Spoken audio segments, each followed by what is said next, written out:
minutes.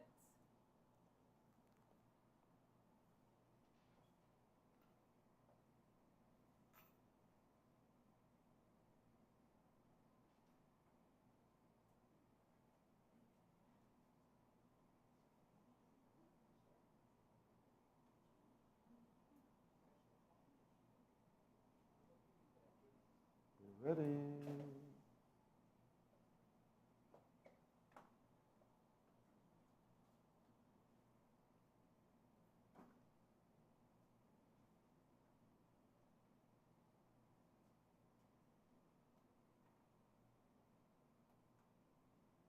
Quiet on the set. And 3, 2, and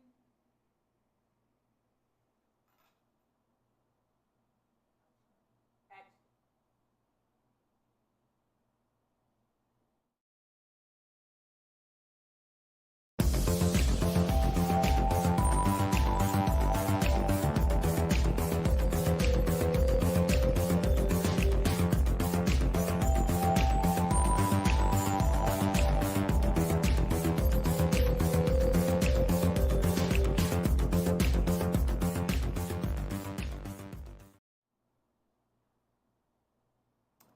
All right, I was waiting on the video to run up, but I guess we're going to bypass that. My name is Derek Grayson, and I am running for U.S. Senate. I would like for you to visit our website at GraysonForGeorgia.com. That is FORGA.com. You know what? Let me not do that. Can you bring up that video, please? Since I already said it, if you don't mind.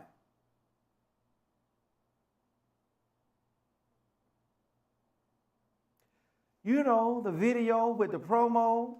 Yeah, that's what we're talking about. All right. So he can't find that footage, so we're going to just keep it going. Listen, I would like for you to go to the website, check us out, volunteer, donate if you can, because a win for Georgia is a win for the entire country. You all know me as TMOT, the Minister of Truth.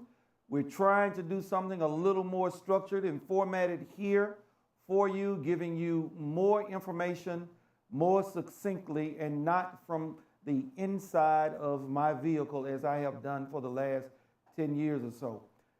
On top of that, every Wednesday at 8 o'clock, immediately following this show, if I don't end early, we have what we call the round table. This is your opportunity to join in on either Zoom, where you can participate in the show, or you can, again, watch either on Facebook or you can watch on YouTube. The goal of it is to give you a voice in this. What is everybody talking about around the country today? They're talking about they're tired of not being heard. Well, protests that involve violence is not how you get heard. They quote Martin Luther King from a speech he made where he said, riots are how the unheard are heard. But Martin Luther King goes on to say, riots accomplish nothing. That is not how you get the job done. So check us out on the round table and participate. And if you have a candidate in your local jurisdiction, in your state, that is being ignored by the media, please go to GraysonForGeorgia.com, post their name, or send this information to them. We would like to have them as a guest on our show so that they can talk about their platform and get the recognition that they are not going to get anywhere else. How can you help? You can share. So I'm going live right now. Most of you have a Facebook page or a Twitter account. Copy the link and paste it into your Twitter account or on your Facebook page or in a group. The only way people are going to know about us, the only way we're going to overcome the media at large, because you know you can't trust the media, is for us to put the information out there for them so that they will know that other people are actually in the race that the media is ignoring. So let's move on with the show. Can we come on with the first slide? I want y'all to check this out. This is fake, of course, but some things are stranger than fiction. In this particular case, you see Easy Riot, protest jobs. That is essentially what is happening. You have the Black Lives Movement, which has been co-opted. These are facts that have been proven. They are even talked about in mainstream media where they have mentioned many of the people being arrested are from out of town. Poor people don't travel 200 or 300 miles for 4 or 5 days just to protest. They just don't do it. They can't afford to. But when you pay people to come into another city and raise hell, there is money behind it. Now, everybody likes to throw out the name Soros, the Clinton Foundation, et cetera, et cetera. I have not seen any verifiable, undeniable information, but most of what is out there points to George Soros, as there have been information that has been put out there where he has ties to Antifa. And I know that kind of gets off into the conspiracy theory, but just because something is a conspiracy does not necessarily mean that the conspiracy is not true. So we must always remember to keep that in mind. So let's move on to the next slide. Here we have this, and you know, I don't like to call people names, so I try to use some made up names. And this one I got from Supernatural. It's called Idiots. This guy is an idiot. He is quoted as saying, "Show me where it says protests are supposed to be peaceful." Well, somebody obliged him. First Amendment. Or the right of the people peaceably to assemble. That is in our U.S. Constitution. We have the right to peaceably assemble and protest. Not riot, not loot, certainly not beat, maim, or murder. And that's what people are missing. Let's go on to the next slide. Now, some of you know that I came down hard on Candace Owens, not because she was necessarily wrong about this fiasco of a show that we saw the other day. And I want to make sure I get my chat window up here so I can see your questions. Hello, Mr. Akil, Will, and Spider-Man.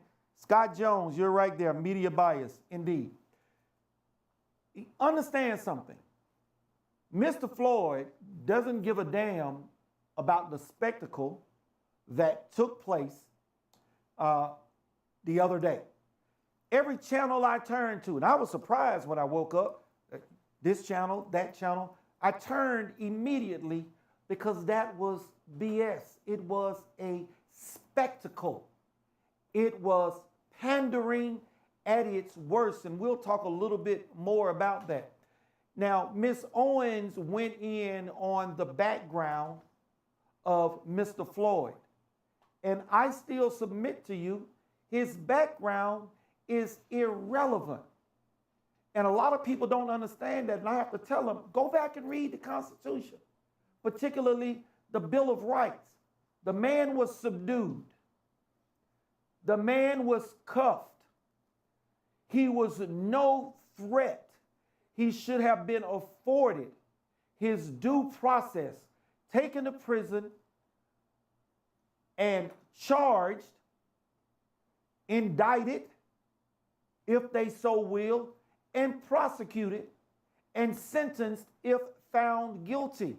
He was deprived that entire process and murdered right there in front of our eyes. That is the only thing that matters in this particular case. What he had done in the past is irrelevant. And then, of course, somebody decides they want to throw a scripture at me. And I had to say to them, you really need to get off of your high horse. And I had to remind them, Cain slew Abel, but God did not slay Cain. David killed a man just so he could have his wife. He was not in turn killed for what he had done. Then there is Jesus, who spared the adulteress, who was caught in a capital offense and was guilty of being stoned to death. But the men threw down their stones based on a few words from Jesus Christ. And what does Paul also say? Because the guy quoted a scripture from Paul. Paul said, obey the laws, because those people are put in place, and I'm not talking about corrupt governments, so don't get it twisted, okay? We have a constitution. In this particular case, that's what we are speaking of. And Mr. Floyd was entitled to that. Now, this poor family, they are being used. They are being used by Democrats in this spectacle. And the whole purpose of it is to throw shade on Donald Trump, because they want to show you that they are not racist. But see, I'm going to call them out here momentarily. Can we get on to the next?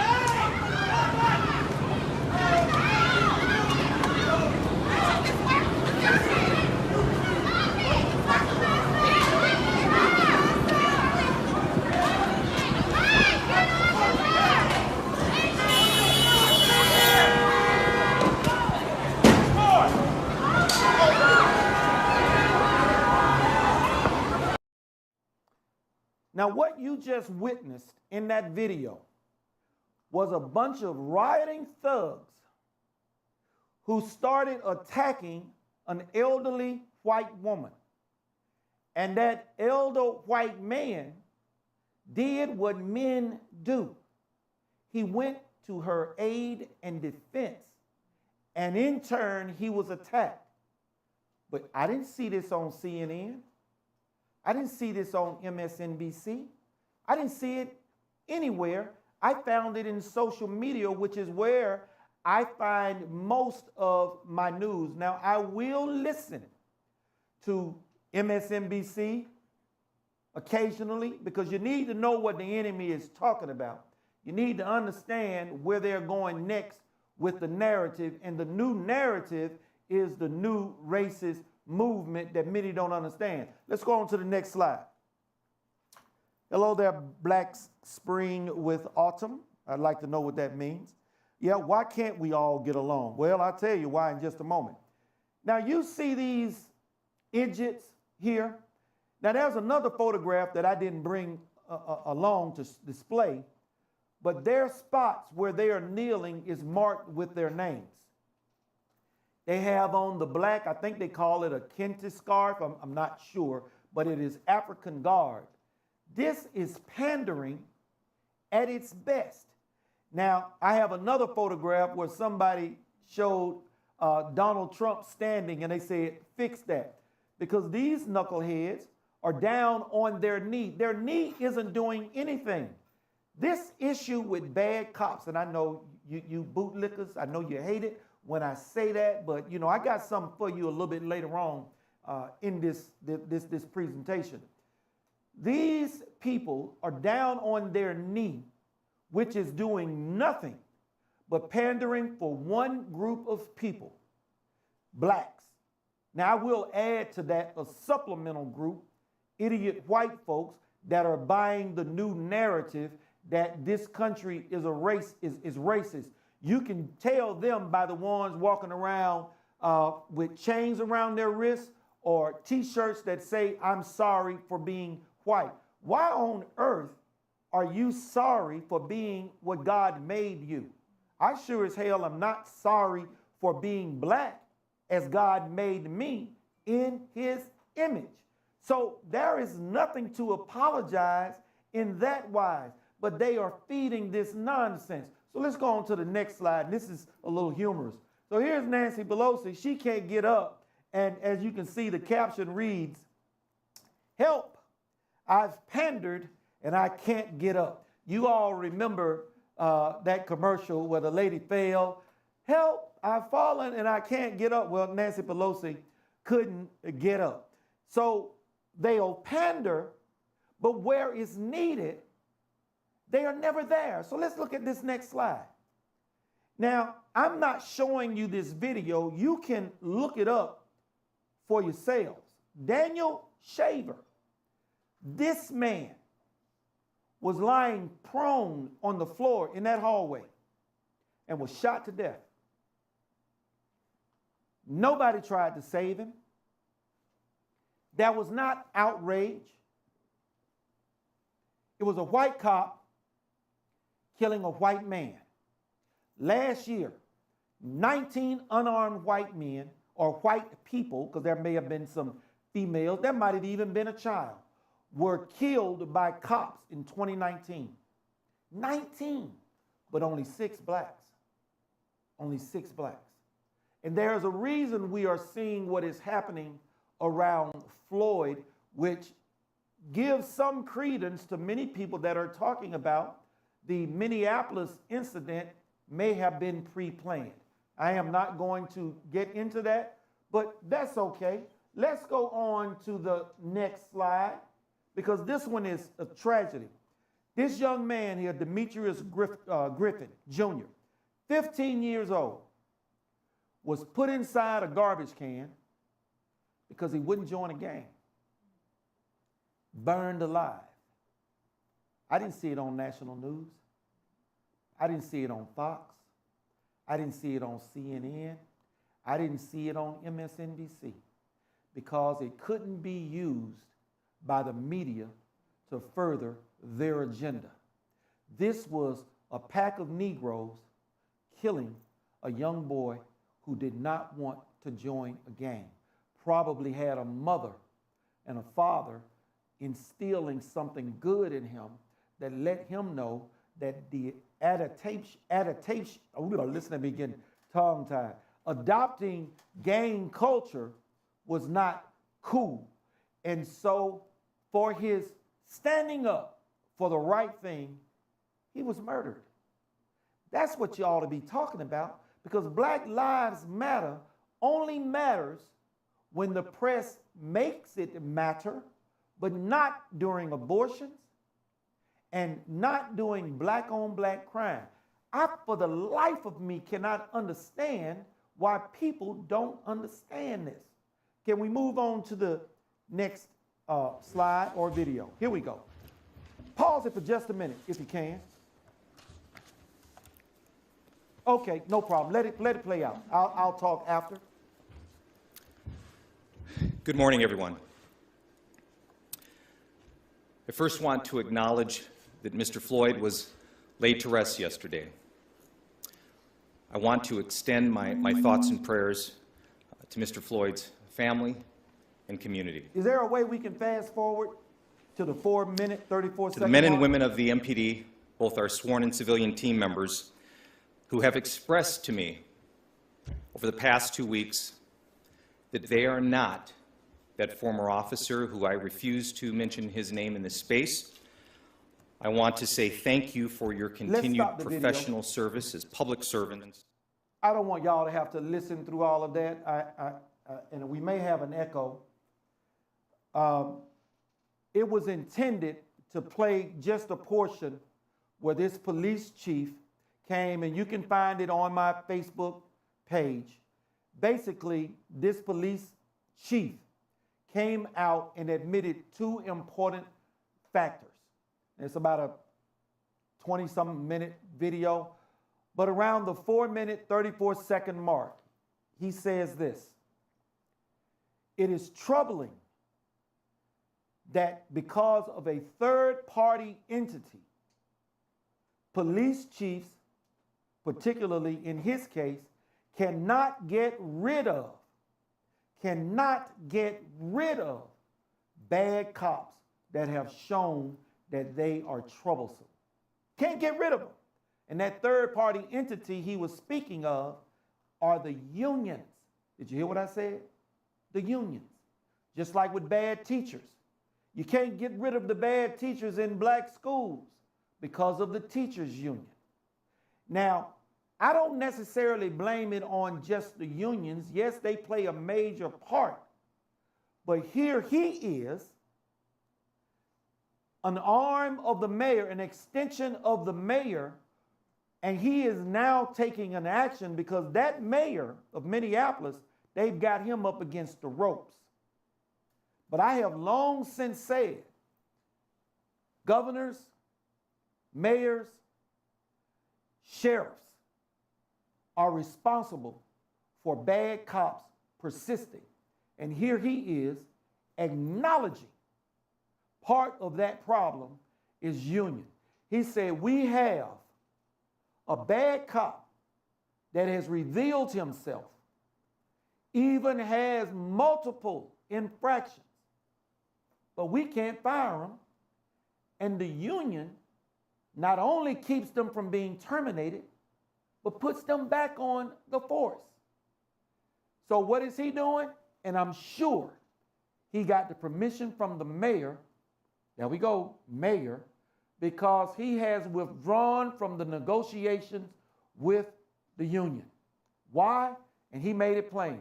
Not to address pay raises, not to address benefits, time off, those things. He said to deal with the situation of transparency and accountability and being able to fire those bad cops. I still remember when that cop shot that young Hispanic woman in Texas from outside through the window. And I saw that police chief almost break down in tears because he said we worked so hard to build up a rapport with the community, and along comes somebody like this and they just wipe it all out. That is what we are dealing with. But the buck stops at the person at the top. How many times have you heard me say what's at the top is a reflection of what's at the bottom? And then the second thing that this police chief said, oh boy, and I almost fell out of my seat. When I made the post, I said, God, have mercy on this man for having the cojones, I use a different word, but for having the cojones to stand up on national TV and make this admission. He said, supervisors, especially in large departments, rarely take disciplinary action against bad cops. He said that on national TV. You need to go and listen to that video. See, yep, David Perdue. Oh, hey, you know what? You don't want me to get me started on David Perdue. The police chief acknowledged this problem, and for all of you bootlickers saying that this is not a cop problem, it's a crook problem, you are crazy. You are crazy.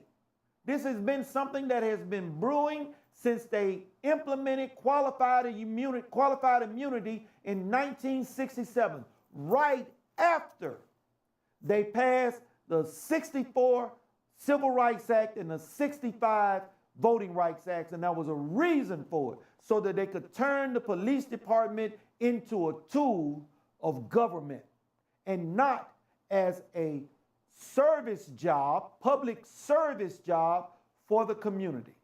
Let's go on to the next slide. Another thing about how perspectives change over time.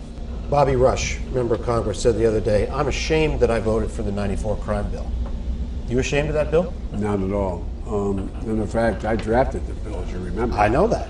Unless we do something about that cadre of young people, tens of thousands of them, born out of wedlock, without parents, without supervision, without any structure, without any conscience developing, because they literally, I yield myself 3 more minutes, because they literally have not been socialized. They literally have not had an opportunity. We should focus on them now, not out of a liberal instinct for love, brother, and humanity, although I think that's a good instinct, but for simple, pragmatic reasons. If we don't, they will, or a portion of them will, become the predators 15 years from now. And Madam President, we have predators on our streets that society has, in fact, in part because of its neglect, created. Again, it does not mean because we created them that we somehow forgive them or do not take them out of society to protect my family and yours from them. They are beyond the pale, many of those people. Beyond the pale. And it's a sad commentary on society. We have no choice but to take them out of society. Mass incarceration has put hundreds of thousands behind bars for minor offenses. Joe Biden wrote those laws. Every major crime bill that's come out of this Congress has had the name Joe Biden on that bill. We do everything but hang people for jaywalking in this bill. Joe Biden's policies destroyed millions of black lives. Joe Biden may not remember, but we do. But I tell you, if you have a problem figuring out whether you're for me or Trump, then you ain't black.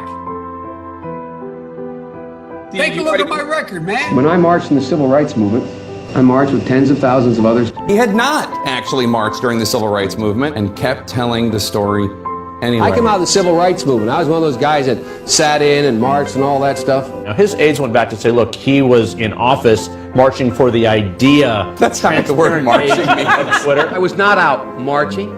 If you have a problem figuring out whether you're for me or Trump, then you ain't black. They're gonna put you all back in chains. And you ain't black. Poor kids are just as bright and just as talented as white kids.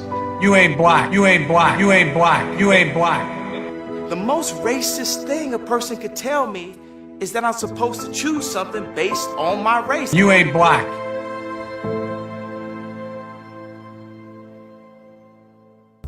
We're red, white, and blue. That's right. He can run. Stop video. There you have it. I don't know what else to tell you. You people, those people, because if we don't, our children, meaning white people, this is Joe Biden. Everything in this bill, we hang people for everything except jaywalking. He's talking about legislation against blacks, primarily. I won't even try to get into explaining how a black person can see this video and their mind not change. I'll tell you this, there was this guy who was a white nationalist. Loved to shake my hand and talk to me, etc., etc.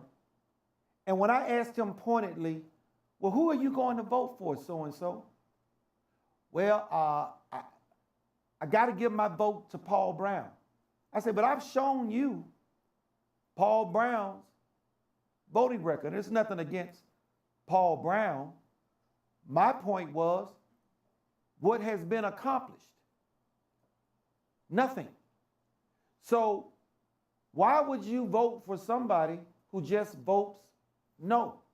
That's nothing to brag about. Now, there are much worse people out there that you can vote for. But what we need in Washington are people that are going to change the room. And I used to always say, if you go into a room, let it be said that you changed the room and did not become like the room. At the very least, let it be said that you walked in one way and you walked out the same, unchanged by the corruption of the room. And I have a friend who likes to say people sold their souls.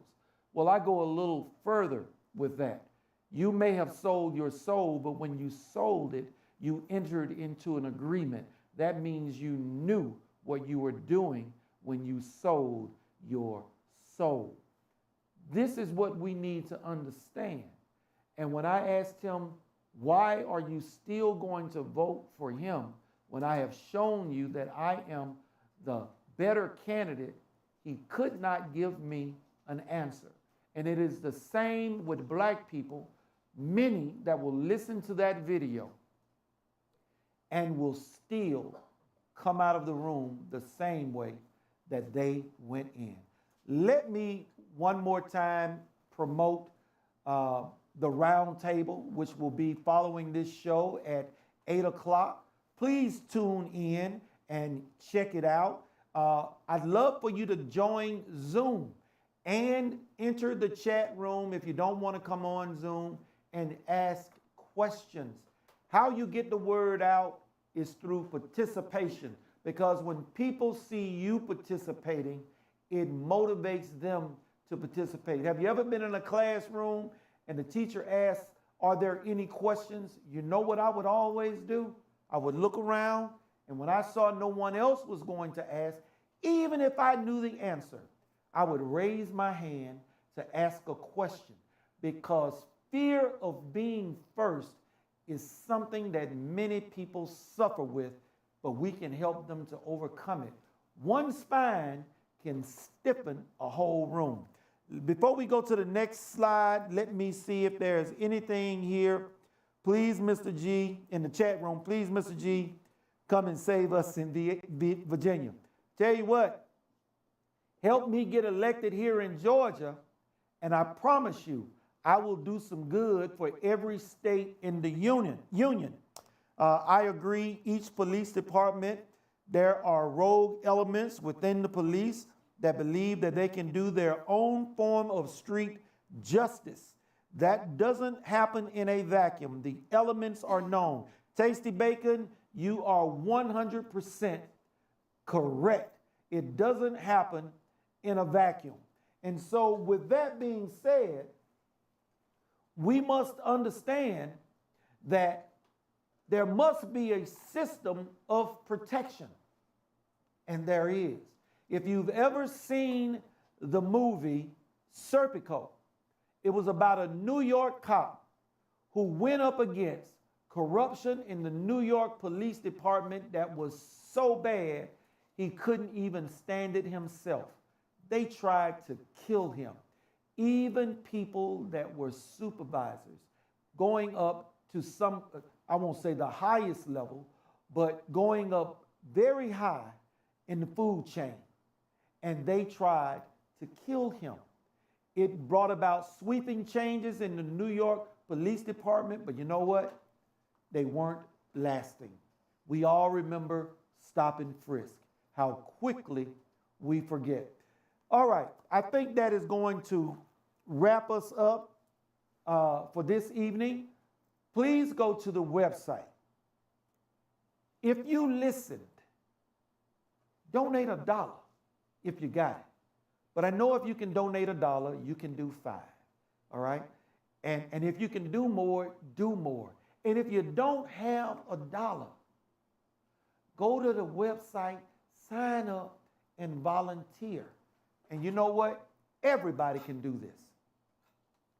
Everybody can copy the link to the videos, and you can share it in a Facebook group. You can share it on Twitter. You can share it even on YouTube now, because they allow for posts. And please subscribe. If you are watching right now, subscribe to the channel. And with that, I thank you very much for joining. I'm going to read one more comment here. This is from the rapper 10,000 here in Chicago. We need to get rid of the mayor. Oh, yeah. I know who you're talking about. You talking about the one that they did the meme for, of her looking like Training Day. Yeah. I know who you're talking about. The mayor of Chicago, who has done nothing during these daily shootings but allows these riots to happen. We need fathers back in the community. Well, you know what? The fathers are out of the community because of what happened under LBJ. Well, FDR, large part, because he gave us the infrastructure for the welfare state, and LBJ gave us the policies that made it more profitable for a woman to have children out of wedlock than to be married. You may remember it. It was called man in the house rule. In other words, no man in the house rule. So with that, yes, Scott Jones, amen and amen and amen. And God bless all of you. Until next time, Derek Grayson, I am signing off. Join us for the round table at 8 o'clock, same place, youtube.com/Derek Grayson, aka TMOT /live. Be there or be square.